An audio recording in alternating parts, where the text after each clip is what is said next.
بچی سے غیر اخلاقی حرکت کرنے والے ڈرائیور کو 14 سال قید اور 10 لاکھ جرمانے کی سزا ہوئی ہے۔ کراچی کی مقامی عدالت نے اویس خان کو مجرم قرار دے دیا۔ عدالت نے حکم دیا کہ جرمانہ ادا نہ کرنے پر مجرم کو مزید 3 سال قید بھگتنا ہوگی۔ جبکہ ملزم بچی کو اسکول سے گھر لے جانے کے لیے پیک اینڈ ڈراپ سروس فراہم کرتا تھا۔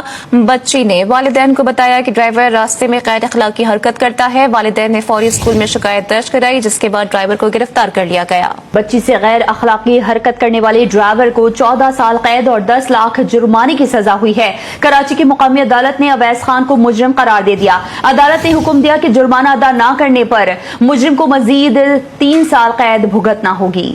جبکہ ملزم بچی کو اسکول سے گھر لے جانے کے لیے پیک اینڈ ڈراپ سروس فراہم کرتا تھا۔ بچی نے والدین کو بتایا کہ ڈرائیور راستے میں غیر اخلاقی حرکت کرتا ہے۔ والدین نے فوری اسکول میں شکایت درج کرائی، جس کے بعد ڈرائیور کو گرفتار کر لیا گیا۔ بچی سے غیر اخلاقی حرکت کرنے والے ڈرائیور کو 14 سال قید اور 10 لاکھ جرمانے کی سزا ہوئی ہے۔ کراچی کی مقامی عدالت نے اویس خان کو مجرم قرار دے دیا۔ عدالت نے حکم دیا کہ جرمانہ ادا نہ کرنے پر مجرم کو مزید 3 سال قید بھگتنا ہوگی۔ جبکہ ملزم بچی کو اسکول سے گھر لے جانے کے لیے پیک اینڈ ڈراپ سروس فراہم کرتا تھا۔ بچی نے والدین کو بتایا کہ ڈرائیور راستے میں غیر اخلاقی حرکت کرتا ہے۔ والدین نے فوری اسکول میں شکایت درج کرائی، جس کے بعد ڈرائیور کو گرفتار کر لیا گیا۔